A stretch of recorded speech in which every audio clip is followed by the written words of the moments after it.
है ये। जी ज्ञान जी, दूसरे चक्कर में उत्तर काफी छोटे रखेंगे, समय बहुत कम बचा है। सुनील शुक्ला जी, रोजगार, महंगाई बड़े मुद्दे थे, मैं मानता हूं। यूपी बिहार में तो नहीं, यूपी में फर्क पड़ा उसका काफी। बिहार में तो फिर 75% सीटें लेके चले गए वो लोग। लेकिन ये महंगाई, रोजगार, ये एमपी में असर क्यों नहीं डालता है? ये छत्तीसगढ़ में असर क्यों नहीं डालता है? ये उड़ीसा में असर क्यों नहीं डालता है? ये गुजरात में असर क्यों नहीं डालता है? 87 सीटें 84 बीजेपी को मिली है, डायरेक्ट कॉन्टेस्ट असर बीजेपी वर्सेस कांग्रेस का। मुझे नहीं समझ आता है ऐसा क्या है कि वहां पर इन चीजों का असर नहीं होता है। छत्तीसगढ़ और मध्य प्रदेश वो राज्य हैं, इंक्लूडिंग उड़ीसा, जहां से सबसे ज्यादा माइग्रेंट वर्कर्स आते हैं, यूपी बिहार को छोड़ के, जो पूरे हिंदुस्तान में जाते हैं। करीब 5 से 7 लाख वर्कर्स तो उड़ीसा के सिर्फ हीरा उद्योग में, सूरत में काम करते हैं सर, हीरा उद्योग में। इनके पास एम्प्लॉयमेंट भी नहीं है, ये सब लोग बाहर जाके काम करते हैं।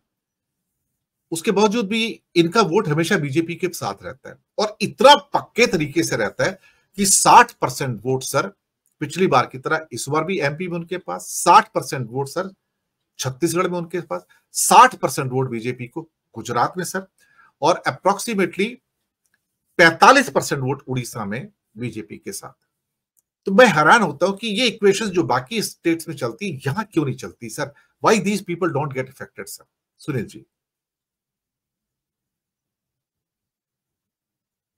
ये हो सकता है कि ये हुआ है कि मध्य प्रदेश में, छत्तीसगढ़ में भारतीय जनता पार्टी को पराजय रही, या भारतीय जनता पार्टी का सर 3 चुनाव से ट्रेंड चला रहा है, इनका गढ़ टूटता ही नहीं, इनका गढ़ सर। बिल्कुल सही है, लेकिन इसका मतलब ये नहीं है कि गरीबी, बेरोजगारी, आर्थिक विषमता मुद्दा नहीं। पिछली बार जो चुनाव हुआ था, मतलब विधानसभा का चुनाव छत्तीसगढ़ में, उसमें भारतीय जनता पार्टी हार गई थी और बघेल की सरकार बनी थी। बीजेपी हार गई थी मध्य प्रदेश में, जिसमें कमलनाथ की सरकार बनी थी। सवाल ये नहीं है ना कि केवल आप इस बार आप चुनाव जीत गए हैं तो गरीबी, बेरोजगारी, भुखमरी और आर्थिक विषमता विषय नहीं है। राजस्थान में आप चुनाव हारे, वहां भी सभी सीटें आपके पास थी। हरियाणा में आप चुनाव हारे, वहां भी आपके पास सभी सीटें थी। पश्चिम बंगाल में आपकी सीटें कम हो गई, बिहार में आपकी सीटें कम हो गई। शून्य से शुरू किया है बिहार में। बिहार की जीत को खारिज कैसे किया जा सकता है? 40 सीटों में 39 सीटें भारतीय जनता पार्टी गठबंधन के पास थी, केवल 1 सीट कांग्रेस के पास थी। वो तो नहीं है, वो तो स्थितियां नहीं बन पाई। सवाल यह है कि ये जो जीवन से जुड़े हुए सवाल हैं, वो देश के किसी कोने में भी महत्वपूर्ण है। कोई ऐसा राज्य नहीं जिसका असर ना हो। उड़ीसा के जहां तक आपने बात की, हो सकता है कि विकल्पहीनता की स्थिति में वो बीजेपी के साथ लोग गए। वहां अगर बीजेडी से एक नाराजगी थी, दूसरा कोई विकल्प नहीं था, लोग बीजेपी के साथ चले गए। कोई सांगठनिक स्थिति नहीं रही हो कांग्रेस की, ये संभव है। लेकिन इन मुद्दों से इनकार नहीं किया जा सकता। बढ़ती हुई कीमतें किसी को प्रभावित कर रही हैं। बेरोजगारी का सवाल सभी परिवार को प्रभावित कर रहा है।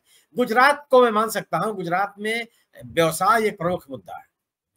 वहां नौकरी बहुत बड़ा मुद्दा नहीं है, वहां पे एंटरप्रेन्योरशिप और दूसरे कामों के लिए बड़ी वरीयता है। पूरे समाज में इस बात को बड़े प्रोफेशनलिज्म को बहुत ध्यान देखा जाता है। वही नहीं सर, पूरे साउथ में नौकरी की किसी को चिंता नहीं है, महाराष्ट्र में भी किसी को चिंता नहीं है। महाराष्ट्र में नौकरियां बहुत है, गुजरात में बहुत है, ये दिक्कत है।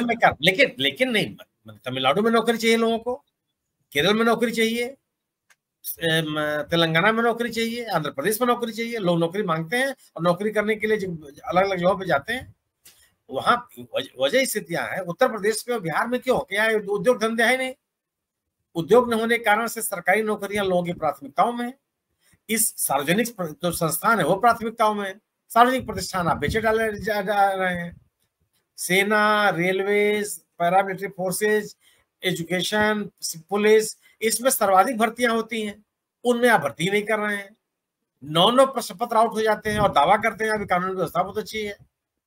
प्रशासन में मजबूती का दावा भी करेंगे और प्रश्न पत्र भी आउट हो जाएंगे। ये दोनों बातें कैसे जा सकती हैं? इसकी गोपनीयता, परीक्षाओं की गोपनीयता, शुचिता बनाए रखने की का श्रेय किसको दिया जाना चाहिए? अच्छे प्रशासन को, मजबूत प्रशासन को जी। तो ये मैं नहीं, मेरा मानना ये कि हर जगह यह विषय है और हर जगह पे, और जीत हार ही मत मैंने, अगर आप सीट हार गए तो आप रिजेक्ट कर दिए गए और जीत गए तो लोगों ने आपको स्वीकार कर दिया, ऐसा नहीं है।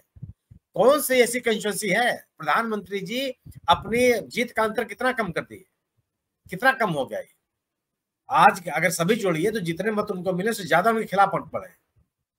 सवाल इस बात का है कि लोगों के ये इश्यूज हैं और इन इश्यूज से इनकार करने वाले या मुंह मोड़ने वाले लोगों को एक जनता स्वीकार नहीं करती है।